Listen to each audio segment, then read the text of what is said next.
जय हिंद। स्वागत है आप सभी लोगों का आपके अपने YouTube channel Goswami class time पर। दोस्तों उम्मीद करेंगे कि आप लोग बढ़िया होंगे, मस्त होंगे, स्वस्थ होंगे और बढ़िया से पढ़ाई लिखाई जो दोस्तों खूब मन लगाकर कर रहे होंगे।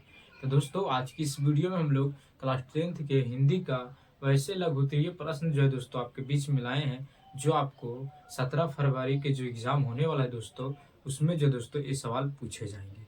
ठीक है, तो चलिए इस वीडियो को शुरू करते हैं और चलते हैं सवाल पर। तो दोस्तों सवाल है कि जाति प्रथा भारत में बेरोजगारी का एक प्रमुख और प्रत्यक्ष कारण बनी हुई है। ठीक है, यानी आपको बताना है कि जो जाति प्रथा है वो भारत में बेरोजगारी का प्रमुख कारण और प्रत्यक्ष कारण कैसे है, ये आपको इस एग्जाम में बार बार पूछे जाते हैं। और ये सवाल जो है दोस्तों हिंदी के गोधली के पहला चैप्टर है, जिसका नाम है जाति प्रथा और श्रम विभाजन, जिनका लेखक है डॉक्टर भीमराव अम्बेडकर।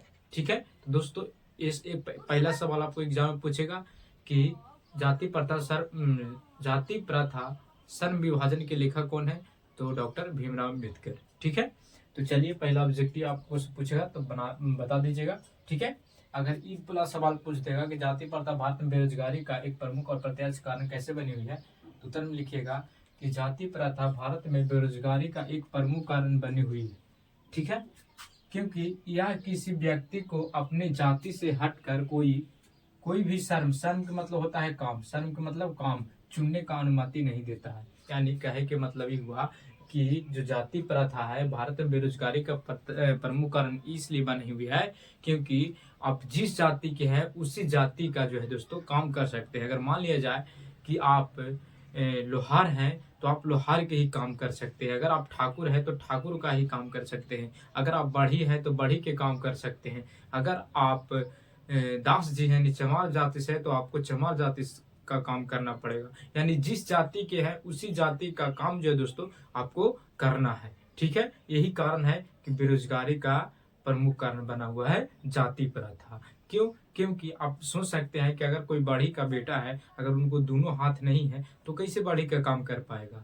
ठीक है, या हम मान लिया जाए कि बढ़ी है, ठीक है, और बढ़ी के काम जो है दोस्तों हम लोग से पसंद नहीं पड़ता है, तो ये भी क्या हो सकता है, बेरोजगारी का प्रमुख कारण हो सकता है।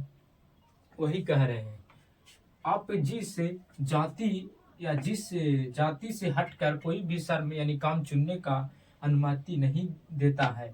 आप जिस जाति के हैं उसी जाति के आधार पर जो शर्म यानी काम होता है वो आपको करना पड़ेगा। ठीक है, तो दोस्तों ये जो क्वेश्चन है, क्वेश्चन बार बार पूछे जाते हैं। ठीक है, कि जाति प्रथा बेरोजगारी का प्रमुख है प्रत्यक्ष कारण क्या है।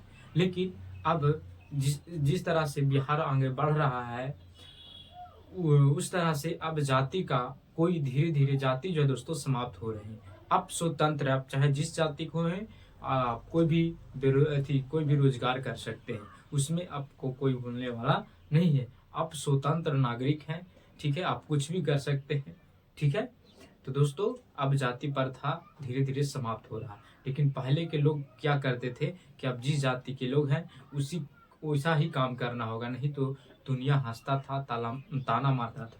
लेकिन अब वो ऐसा नहीं है। तो दोस्तों एक बार फिर से देख लीजिए कि अगर सवाल पूछ दे जाति प्रथा भारत में बेरोजगारी का एक प्रमुख एवं प्रत्यक्ष कारण क्यों है, तो उत्तर में जाति प्रथा भारत में बेरोजगारी का एक प्रमुख कारण बनी हुई है क्योंकि यह किसी व्यक्ति को अपने जाति से हटकर कोई भी सार्वजनिक काम चुनने का अनुमति नहीं देता है। आप जिस जाति से हटकर कोई भी सार्वजनिक काम चुनने का अनुमति नहीं देता है। आप जिस जाति के हैं उसी के आधार पर जो सार्वजनिक काम होता है वो वह आपको करना पड़ेगा। ठीक है, तो दोस्तों अगर ऐसा सवाल अगर आपको पसंद आता है या ऐसा वीडियो आपको पसंद आता है तो आप इस वीडियो को लाइक कीजिएगा। अगर चैनल पर पहली बार है तो चैनल को सब्सक्राइब कर दीजिएगा, क्योंकि इसी तरह का वीडियो जो है दोस्तों आपको मिलता रहेगा। ठीक है दोस्तों, तो दोस्तों मिलेंगे अगले वीडियो में। जय हिंद,